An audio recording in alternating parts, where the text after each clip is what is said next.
Maintenant, ce qui vous préoccupe le plus, c'est ce qu'on appelle la politique d'attractivité ou d'attraction et de rétention des étudiants internationaux.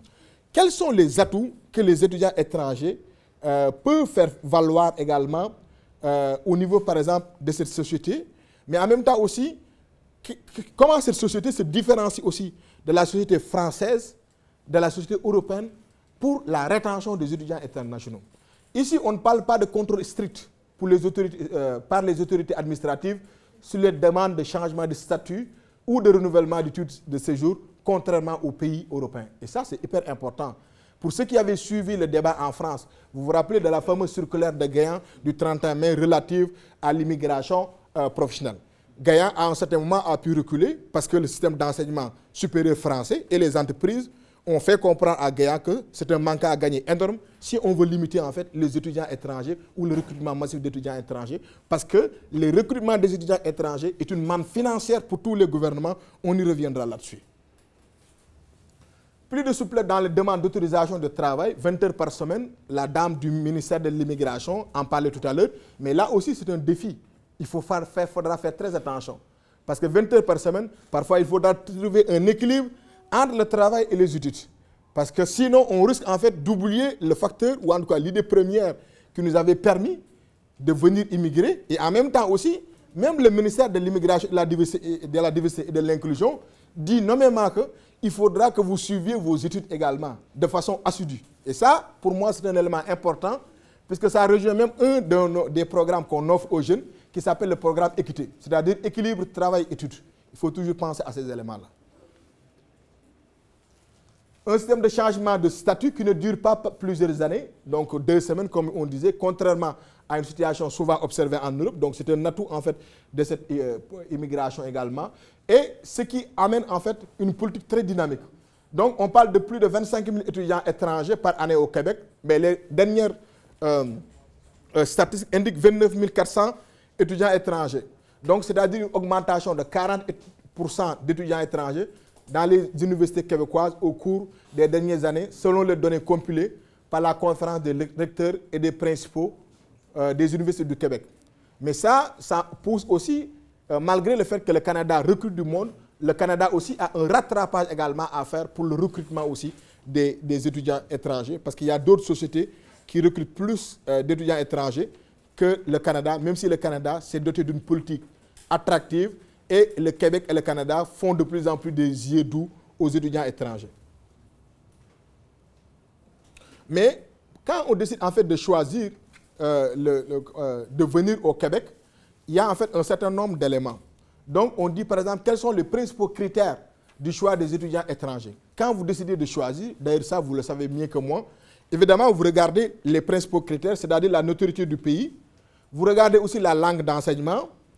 Ensuite, nous avons le coût des études, la réputation de l'institution ou l'excellence de l'enseignement, donc la qualité de la formation. Est-ce que aussi c'est une formation reconnue mondialement au cas où on décide de retourner au pays pour montrer le fameux sésame, je viens du Canada, une formation pragmatique reconnue par le monde entier. Donc ça en fait, ça fait partie des critères pour lesquels vous décidez de choisir en fait le Canada. La possibilité d'immigration, c'est là on rentre aussi dans le cadre du programme de l'expérience québécoise, versus la complexité d'obtention des visas. On revient en arrière sur la politique dont je parlais tout à l'heure, qui est la politique française. Donc ça, en fait, c'est un aspect attractif qui pousse, par exemple, les étudiants à se dire on a fait le bon choix, parce qu'une fois qu'on termine nos études, on a la possibilité de rester ou de repartir. Mais ça, en fait, c'est un dilemme. Il faudra bien choisir là-dessus cet élément. On y reviendra après.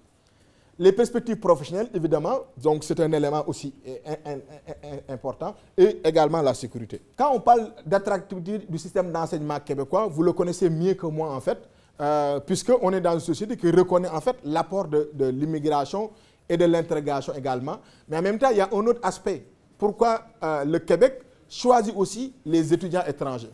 Puisque dans certaines régions, on compte la mobilité étudiante internationale demeure l'aspect prioritaire même de la diversité. Donc on reconnaît la diversité parce que aussi il y a des étudiants étrangers qui viennent jouer ce rôle également.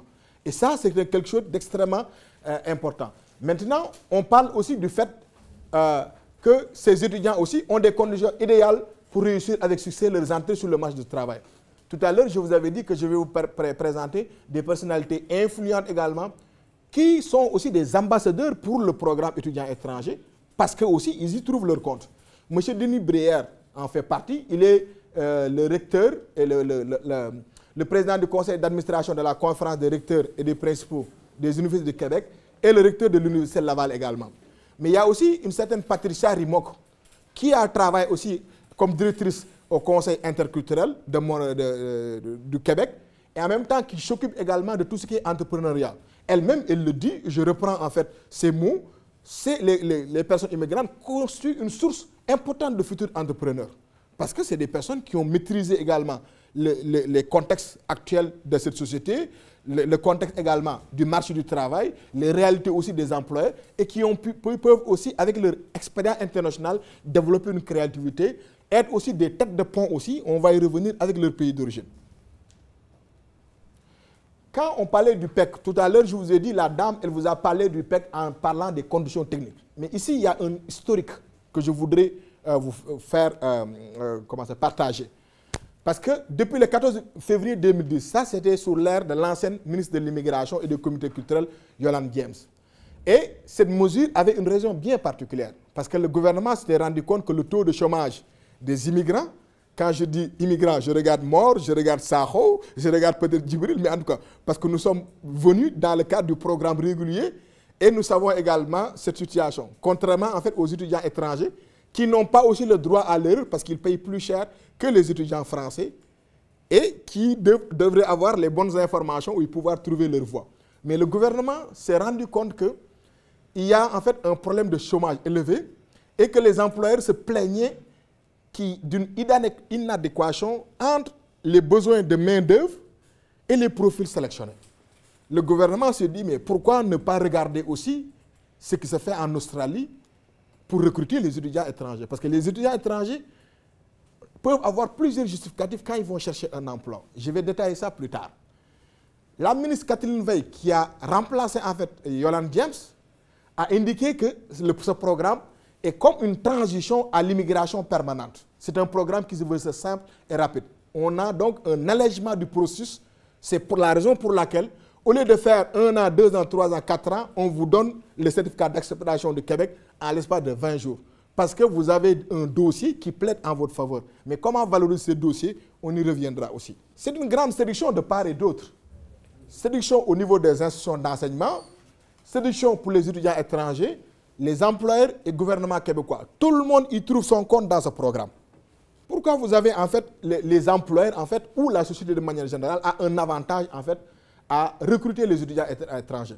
Parce que en principe, les étudiants étrangers ont pu réussir à développer un réseau de contacts s'ils sont très bien organisés. S'ils sont très bien organisés, ils vont avoir plus de contacts que les immigrants qui viennent fraîchement d'être sélectionnés. Donc ça, en fait, c'est un atout supplémentaire dans la recherche d'un emploi. Parce que l'analyse des politiques publiques du marché de l'emploi démontre également une absence de réseau des immigrants. Parce que quand ils viennent d'arriver, ils viennent dans un nouveau pays, avec de nouvelles règles, avec une nouvelle façon de chercher un emploi. Donc, ils viennent en fait dans un terrain avec de nouveaux apprentissages et tout. Tandis que l'étudiant étranger qui a fréquenté en fait les cours avec des collègues québécois, avec d'autres étudiants également, a eu le temps également, au niveau de ses études, de faire différents contacts et tout. Ensuite, bonne connaissance de la culture organisationnelle. C'est simple, parce que pourquoi c'est simple? Vos cours sont calqués, entre guillemets, sur la base également des exigences des employeurs, surtout ceux qui sont en fait dans des domaines de formation technique. C'est pourquoi ici, quand les gens viennent et puis disent qu'ils ont un doctorat, c'est parce que parfois aussi ils n'ont pas compris le système. À moins que ça soit dans la recherche et tout, parce que le marché du travail québécois est bâti sur la base des métiers techniques. On parle des DEC, des formations techniques. Et d'ailleurs, en fait, c'est un clin d'œil à mon pays d'origine. J'ai entendu dans la réforme de l'enseignement supérieur qu'on disait que 77 ou 70% des étudiants ont un profil littéraire. Moi, en fait, je me pose la question, si on dit profil littéraire, mais comment on va pouvoir développer le Sénégal? Ça ne peut pas dire que les sociologues comme nous sommes bavards, on ne peut rien apporter, non, ce n'est pas le. Mais sauf que les métiers techniques, on en a besoin également. Et dans des pays qui se développent, on met l'accent sur la recherche et l'innovation, et ça, en fait, c'est pratiquement la plupart des temps sur des métiers techniques. Adéquation, compétences et exigences des employeurs, on en parlait tout à l'heure. Donc ça, en fait, c'est une valeur ajoutée pour les personnes, pour les étudiants étrangers. Parce que pourquoi l'employeur ne peut pas vous dire que vos exigences ou vos compétences ne sont pas adaptées par rapport à ce qu'il demande comme compétences dans l'offre d'emploi? Parce que votre formation, vous l'avez fait ici. Et la formation québécoise, canadienne, est pragmatique et basée en fait sur les réalités du marché du travail. Tandis que les immigrants qui arrivent, les employeurs jettent un discrédit sur la formation acquise à l'extérieur et aussi les compétences. Parfois, ce n'est pas une question de mauvaise foi. C'est que ces employeurs ont des difficultés à évaluer le système d'enseignement, à reconnaître aussi les compétences. C'est pourquoi on vous parle souvent de compétences transférables. On vous parle aussi de faire valoir en fait, au niveau du CV un certain nombre de réalisations. Et c'est le travail aussi des organismes communautaires dans lesquels moi je travaille, de pouvoir accompagner ces employeurs pour leur dire, ces gens, même s'ils viennent de l'extérieur, ils ont des compétences, ils ont un dossier solide, ils ont été choisis sur la base d'un certain nombre de critères très rigoureux. Pas de problème de reconnaissance des diplômes et des acquis, c'est ce que je disais aussi. La reconnaissance des acquis constitue véritablement un talon d'Achille de la politique d'immigration québécoise. Parce que, évidemment, les gens se plaignent du fait qu'ils ont été recrutés pour devenir pratiquement ingénieurs et par la suite qu'ils reviennent, ils deviennent chauffeurs de taxi ou en tout cas ils sont dans des manufactures. Donc ça aussi c'est une discussion qu'on aura certainement si le temps nous le permet, évidemment. Donc pas de barrière professionnelle aussi, ça fait partie des avantages que les étudiants étrangers ont aussi. On ne vous dira pas que vous n'avez pas une première expérience québécoise parce que dans le cadre de vos études, vous devez développer une culture de stage. Si vous ne développez pas une culture de stage, on vous dira que vous n'avez pas une première expérience québécoise. Et ça fait partie de vos défis. On y reviendra tantôt. Capacité de faire des réseaux de contacts, on en a parlé tout à l'heure. Donc, le modèle d'enseignement, on va y passer très rapidement. Une très bonne réputation des institutions d'enseignement québécois, on en a parlé tout à l'heure. Expertise des cégep québécois en matière de formation technique. Je vous parlais tout à l'heure des formations techniques. Et ça, c'est vrai. Le Québec est reconnu mondialement par une formation technique. Et ça, en fait, c'est l'UNESCO, CEDEAO, OCDE, tout ça qui parle en fait de ces aspects. Donc, c'est reconnu. Mais en même temps aussi, le fait que le Canada sélectionne des personnes qui ont un niveau de formation très élevé permet au Canada d'augmenter en fait la scolarisation, l'éducation. Parce que dans les avantages, ou en tout cas comparatifs, du Canada par rapport à la Norvège, la Finlande et d'autres pays, le Canada avait toujours un rattrapage à faire pour son niveau de formation, mais très élevé. Mais ça, ce sont les étudiants étrangers qui vont augmenter ça. Puisque plus les étudiants étrangers viennent avec plus de 14 années de scolarité. Ça veut dire que ça correspond à un certificat universitaire. La moyenne, premièrement de son rayonnement international ou bonne visibilité internationale. Quand on ficelle un dossier d'immigration, on va faire ce dossier aussi en fonction en fait, des possibilités dans cette société. Donc si tu choisis en fait, des étudiants internationaux, c'est sûr et certain que ça veut dire que tu as un bon système d'enseignement. Ça veut dire qu'également, tu as un enseignement de qualité, tu as aussi des perspectives extraordinaires. Ensuite, recrutement de diplômes financiers internationaux, une manne financière. Je dis financière, oui, effectivement. Parce que c'est une manne financière pour le Québec. Et selon une étude de la firme Rosalind Coonan & Associates, les étudiants étrangers gagnent 6,5 milliards de retombées économiques, dont environ 1 milliard au Québec. Donc ça, en fait, c'est véritablement pour montrer que c'est une manne financière, en fait, pour le gouvernement, les institutions financières et autres. Ensuite, au niveau des atouts, pratiquement, on parle de la fameuse expression « qui s'instruit chôme moins ». Mais on relativise, évidemment, la logique où dans un monde idéal, plus on a un niveau de formation, mieux aussi notre intégration devrait se passer. Mais quand on fait aussi la comparaison, on regarde qu'au Québec, les immigrants qui ont obtenu leur dernier diplôme au Canada affichent le taux de chômage le plus faible, 8,5%, soit seulement 0,9 points de plus que celui des natifs. Par contre, les immigrants possédant un diplôme universitaire canadien ont un taux de chômage qui équivaut à plus du double de celui des natifs, ayant le même niveau de scolarité, 6,6% contre 3,1%, même s'ils détiennent le taux de chômage le plus faible parmi les immigrants établis au Québec. Ça veut dire qu'aussi, il y a des défis énormes. Ça veut dire que la formation ne donne pas automatiquement un emploi. La formation aussi ne nous donne pas aussi les mêmes avantages, les mêmes chances que les étudiants québécois. Ça veut dire également qu'on ne devrait pas dormir sur le laurier et qu'on a un plus aussi à faire valoir également. En ce qui concerne les atouts, je vous disais tout à l'heure que la différence par rapport à un étudiant, à un immigrant. Parce qu'un immigrant qui débarque ici, il y a 3 choix qui s'imposent. Soit il trouve un emploi, ou il obtient un stage parce que l'ordre professionnel lui a demandé de faire un stage, ou il doit faire une formation de mise à niveau pour compléter également certains acquis. L'étudiant étranger, lui, il n'est pas confronté dans cette situation parce qu'il est déjà en fait dans le processus. Ça, cet élément, c'est ce que je disais tout à l'heure, quand les employeurs également ont affaire en fait à des étudiants étrangers. Donc, tous ces éléments-là auxquels les immigrants sont confrontés, les étudiants étrangers n'auront pas de difficulté à passer à travers ces aspects. Parce que déjà, en fait, ils ont une formation solide qui leur permet de ne pas avoir les mêmes difficultés et les mêmes obstacles auxquels les personnes immigrantes sont confrontées. Donc, ils sont mieux outillés en termes d'adaptation des compétences aux normes des entreprises québécoises que les immigrants n'ayant pas fait leur formation au Québec. Ça, c'est une réalité. Ensuite, également, malgré cet aspect aussi, il y a en fait un problème au niveau du stage. C'est tout à l'heure aussi, parce qu'on va enchaîner avec les défis par la suite, c'est une iniquité. Parce qu'on est avec des étudiants québécois, ces étudiants québécois ont la plus de chances de trouver un stage.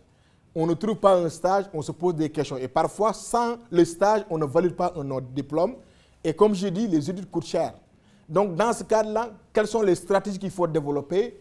Là, ça demande une politique nationale de stage. Et dans cette politique nationale de stage, c'était Mme Louise Arel, qui était l'ancienne chef de l'opposition à la ville de Montréal, qui avait en Assemblée nationale parlé aussi de cet aspect et qui était véritablement une ambassadrice parce qu'elle défendait le dossier des étudiants étrangers et des étudiants ou des immigrants adultes aussi qui décident de repartir aux études parce qu'ils n'ont pas le choix. Mais ces gens aussi sont confrontés à des politiques de stage.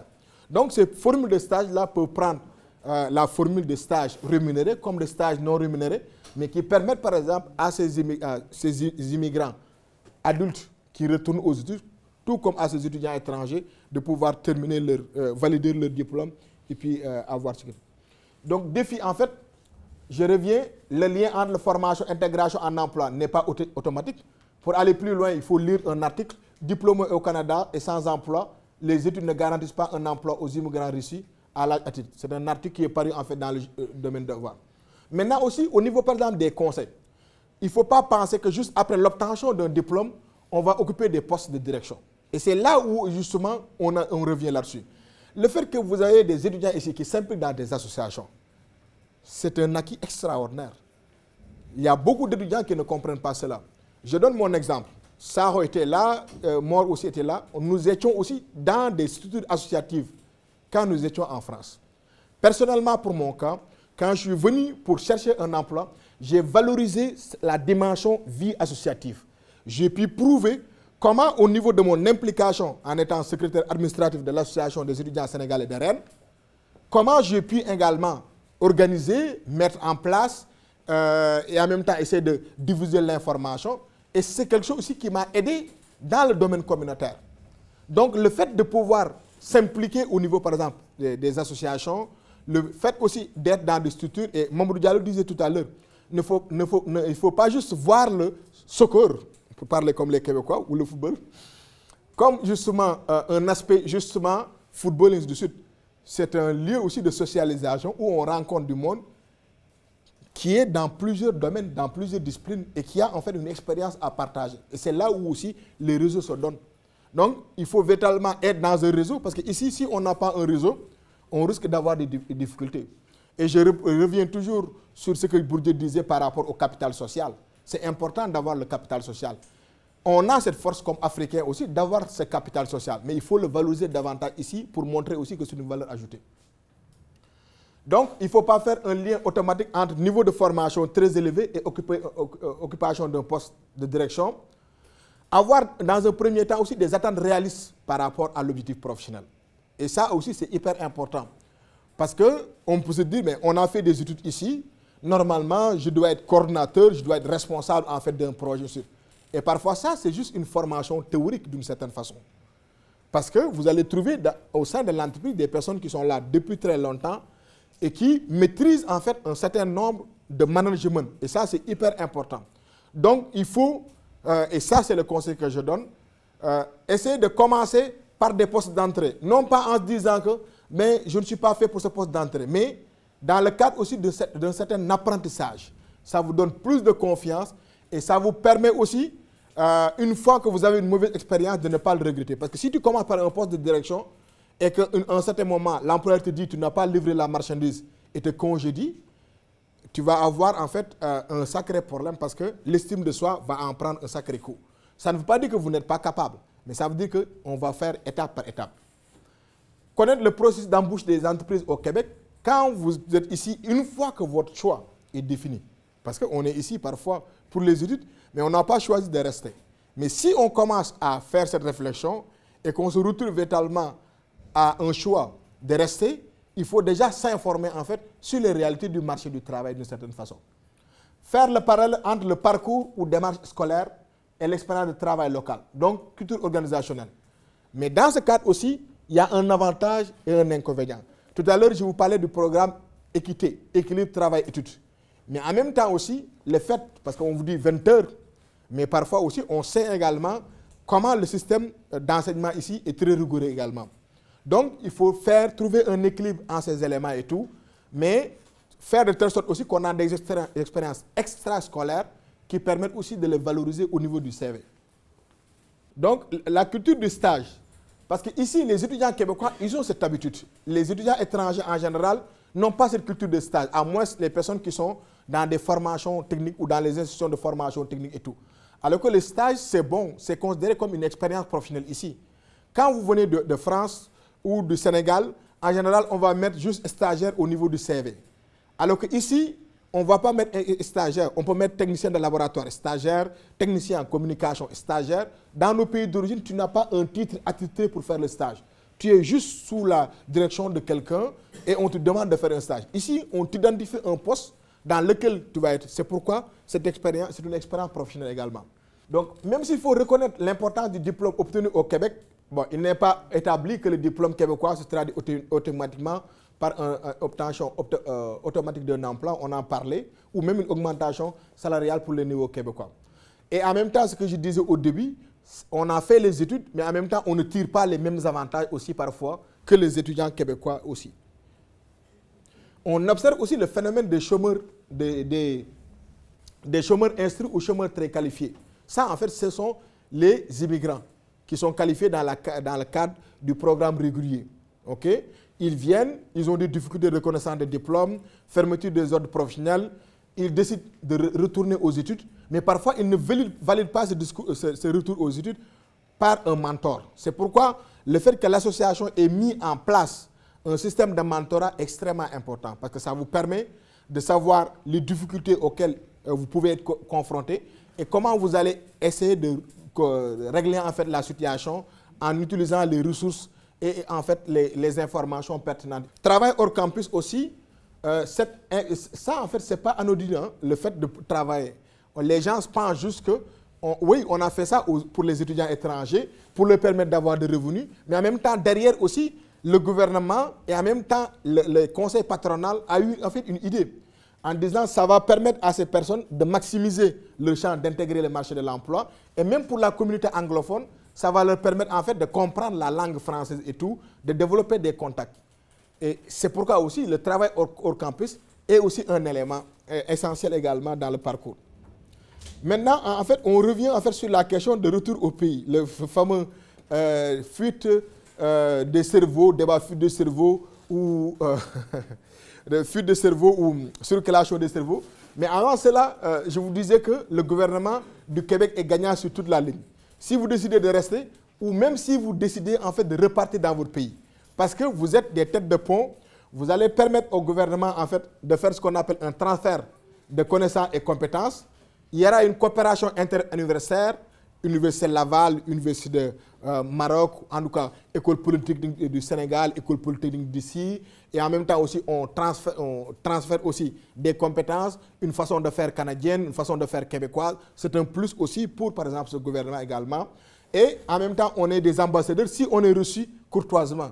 Si on a fait des études quelque part et qu'on n'a pas été accueilli d'une façon, ça aussi c'est le revers de la médaille parce qu'on peut devenir aussi d'une certaine façon un bourreau entre guillemets du pays qui nous a donné aussi une partie de la formation.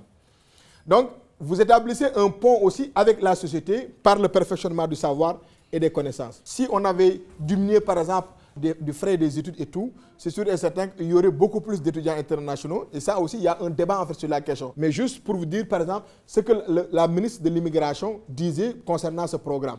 Il disait que c'est un des outils, ces outils qui vient rajouter à tous ces outils, mais je vous dirais un des outils les plus promoteurs et les plus intéressants pour la société québécoise. Elle avait présenté ce programme comme un enjeu extrêmement important, intéressant et prioritaire pour son gouvernement.